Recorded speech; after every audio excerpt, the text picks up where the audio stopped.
So welcome back to the first press conference. We have the first game finished between Levon Aronian and Team Liren. The game finished in a draw. I'm a FIDE press officer. My name is Anastasia Karlovic, and I'm going to moderate the press conferences during this tournament. Welcome everybody, and after we analyze the game, we are ready for your questions, so, of course. First of all, what a game for the first round. And I think everybody is happy about how it was proceeding today. But first of all, I would like to ask Levon. I mean, today the president of Armenia made the first move in your game, and you actually played in the special city, I think, for you and your family. What can you say about it?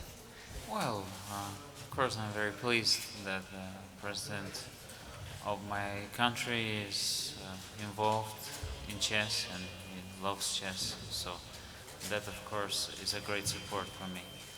And well, I think we are a leading nation when it comes to popularity of chess. So, and it's pleasing me, making me happy. What about Berlin? How did you feel today playing here in the venue? Uh, Generally, last time I played Berlin in Berlin, it wasn't a great success, but it was the Rapid and Blitz World Championship. But generally, of course, it's nice to play in the city that is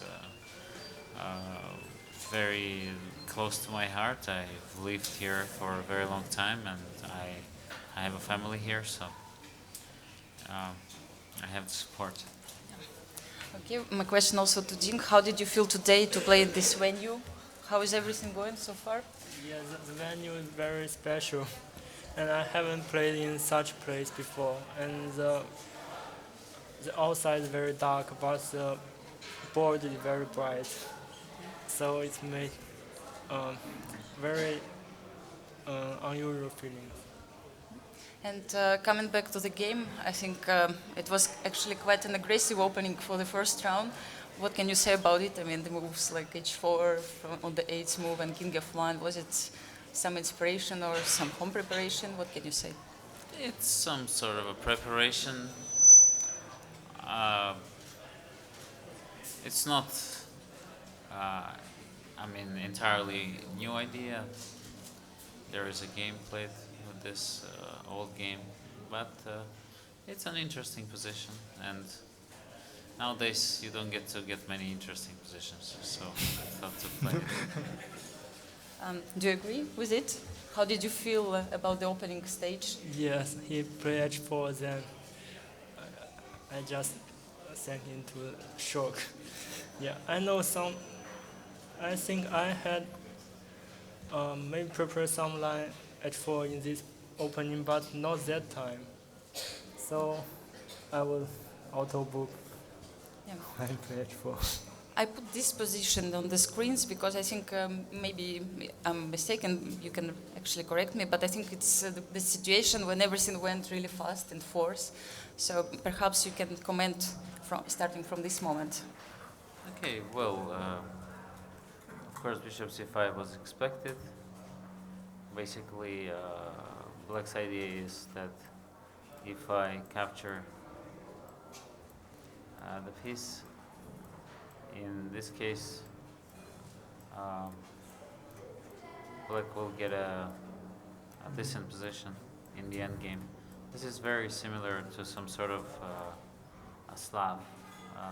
You can get something very similar like this in the gambit line when black starts with e6, c6, and then white goes with e4.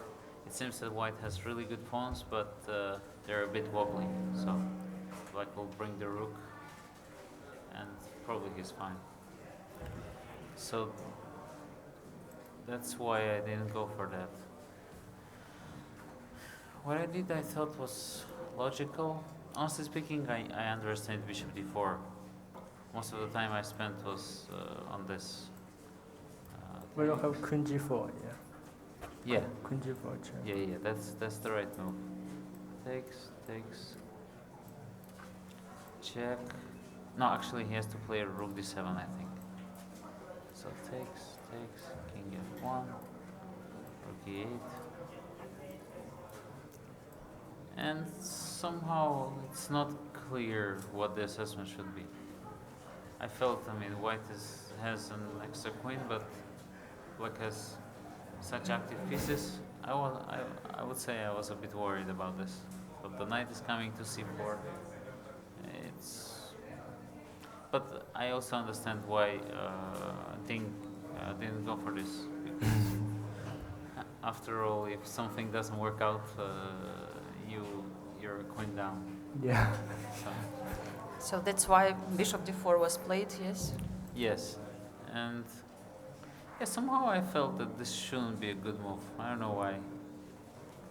But I think bishop b2 was a kind of surprise for Dink, no? After bishop b2, you spent half an hour. Yeah, when I played bishop d4, I saw bishop e2, but I didn't calculate it seriously. Oh. Okay, rook d6 I thought is a very good move. Because king b8 I can meet with rook g3. And then I have this unpleasant idea just to bring the rook back and on b2 and just capture on e5. Then I could also do something like this in the game. I spent some time calculating it, but I wasn't really sure how to proceed in here. So if you take on e5, now actually you can do this because rook is protecting. Yeah, but then he attacks g2. I don't know. Somehow it felt should have been sufficient for an advantage for white, but then I felt, short of time. If something goes wrong, it goes really wrong in this position. I mean, for example, I don't know, knight f3, some rook d8. If he manages to exchange the knight on the bishop, I'll be a piece up, but then I don't know. Looked very dangerous for me. That's why I didn't play it. So that's why I decided to repeat the moves here. And is it something that black can avoid repetition, or something like bishop c3? Yeah, bishop c3, rook d3. That's the whole idea. Otherwise, of course, black could do it. And then takes queen g4. Takes, and here I can decide between bishop e2 or queen h7. It should be good for white. So did you calculate this rook d3 and decided just to repeat the moves? First I saw bishop c3 was strong, but then I saw c3. So are you happy about the draw, about the result, outcome of this game? Because when he played something like king f1, I know his preparation. Then I thought if I castle short, then it will be very dangerous. So my main idea is to castle long. So my main idea is to castle long. So I didn't look the other variations. Maybe f6 is not so accurate because I missed a4. I think also this rook d6 move was really impressive somehow in the position Yes. when everything is hanging actually, I mean, to play something like this. Let us show. Maybe from practical point I shouldn't have went for c5. I don't know. Here, this rook d6, I mean, how difficult it was to make such a move. Yes, actually I would choose between this move and king b8. My bishop can't move. Bishop c3 is very bad. Yes. But I was afraid of a5. A5. Maybe bishop c3 now.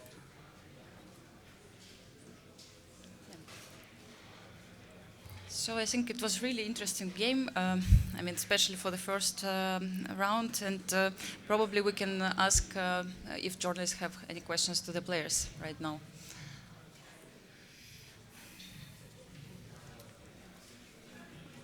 Okay, we have. Where's that? Yes. Thank you.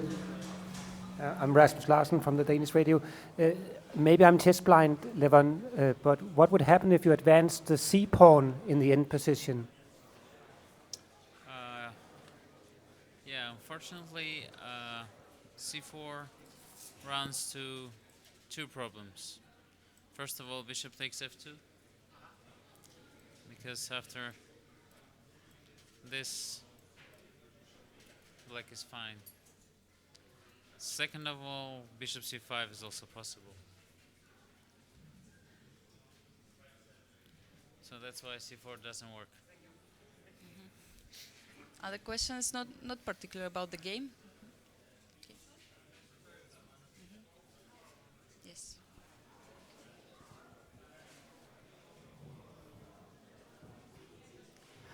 My question is to both players. Are you satisfied with the playing conditions? Sometimes it felt a bit noisy, maybe. Are you satisfied? Did something disturb you? So far it's pretty noisy, but I think it's the excitement of the first round. So it's understandable. But hopefully some measures will be taken. And what can you say about the playing conditions?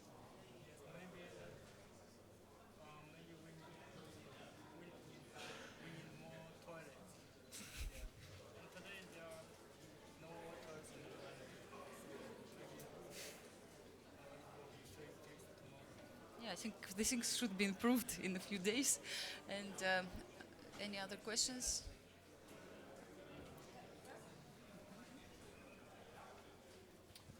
Question to Levon. When you pushed c5, how confident were you? How did you estimate the position? And apparently there's maybe a computer suggestion like rook h3. Going a bit more slowly, did you consider rook h3? What was your thinking at that point? Yeah, I thought rook h3 is a good move.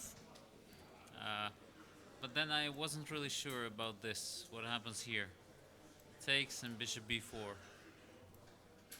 So I thought that this should be better for white still, but I couldn't really figure out what's the right way for me to proceed. Maybe bishop e3.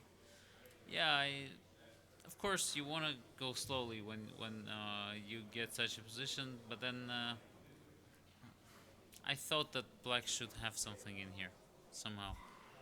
I don't know, maybe some knight d4. Yeah. And if I allow the exchange of bishops, then black is probably fine. So there has to be some kind of a tactical idea which I probably blundered around here. I would like also, until the microphone is going to the journalist, I would like to ask also you, Levon. You have played so many candidates tournaments so far, and what do you think about this one? And let's say, are you happy that some of the players from the previous ones are not taking part here? Well, I mean, you know, the field is always very strong. Every time we play candidates, somebody says this is the best candidates ever. So it's always going to be an extremely strong tournament with some extremely good players missing. So that's normal.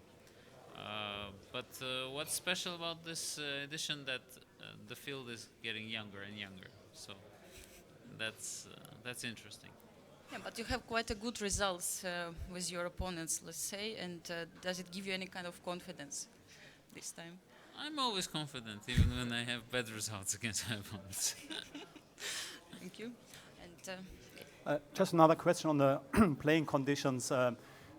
You said already that it was a bit special and unusual.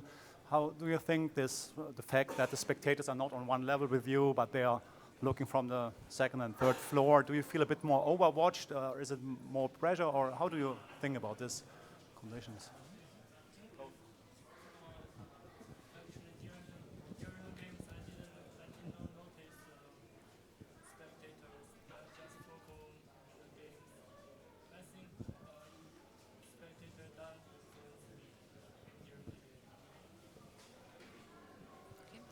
Yeah, I think generally we don't see or we don't care so much about the spectators. I mean, in a way that we look who's there and who's not there. I think what we need to provide is some entertainment and some good moves. That's what spectators need. I think it was about it today, definitely. Yeah, okay, maybe the last question, please. For Levon, how do you feel now? Maybe like missing a very good chance to win? I'm not so sure. If I saw a way to capture a queen or a bishop, then I would say that I've missed a good chance. But since I didn't, can't really claim that there was any chance at all. It was a first round. I tried to be aggressive. It didn't work out, so. But there are 13 more rounds to be aggressive, so that's the good news. Good news also for your opponents, I guess. I guess. So thank you very much for coming here for the press conference. All the best in the next rounds. Thanks. Thank you.